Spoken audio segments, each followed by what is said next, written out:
A few days back, we looked at the OnePlus Turbo 6, the phone rumored to go global as the OnePlus Nord 6.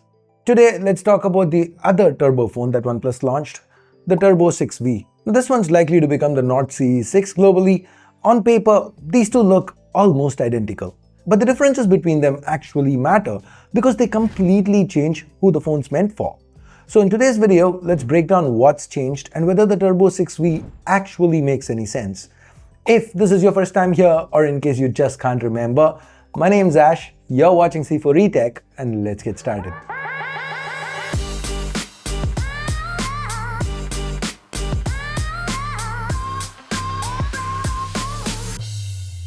Pick up the Turbo 6V and it feels almost identical to the Turbo 6. And that's by design. The build is basically the same. You get a soft touch fiberglass back and a plastic frame, both resistant to fingerprints. You get the same solid ingress protection and a display that still works with wet hands. You also keep things like the IR blaster, NFC, Bluetooth 5.4. The only real downgrade here is Wi-Fi 6 instead of 7. I quite like this white finish, the lines on the back, the reflective edges, it looks clean. The Turbo 6V is also available in black and blue. The dimensions are identical to that of the Turbo 6, and while the 6V is a couple of grams lighter technically, that's not something you're ever gonna notice. You might notice that the camera layout looks slightly different though, but that's again purely cosmetic. They've just moved the color temperature sensor around. And yes, just like the Turbo 6, this is pretty much a single camera phone because the secondary, there is a secondary, but it's a useless 2 megapixel monochrome sensor. Now the primary, it's a 50 megapixel Sony IMX882, a 1 by 1.95 inch sensor with a f1.8 lens and OIS. Performance is decent in daylight and acceptable at night. So while this is clearly not a camera focused phone, it should still be fine for anyone who doesn't prioritize optics or care about versatility. Video tops out at 4K 30, and that's because of the chip inside, which we will get to in a minute.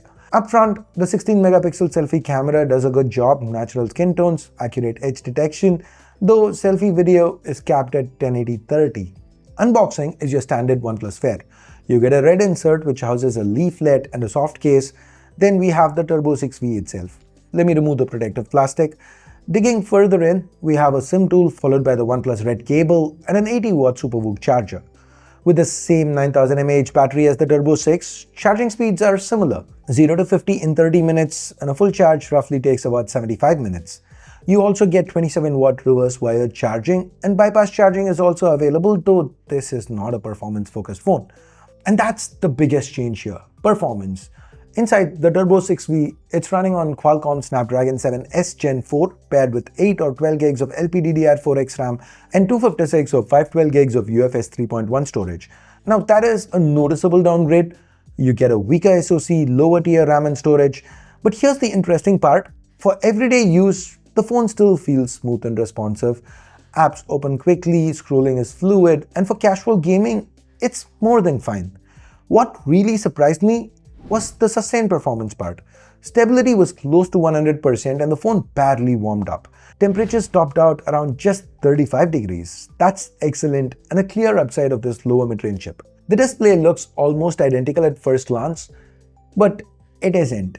Now this is still a 6.78-inch OLED panel with a 1.5K resolution, but the refresh rate drops to 144Hz instead of 165.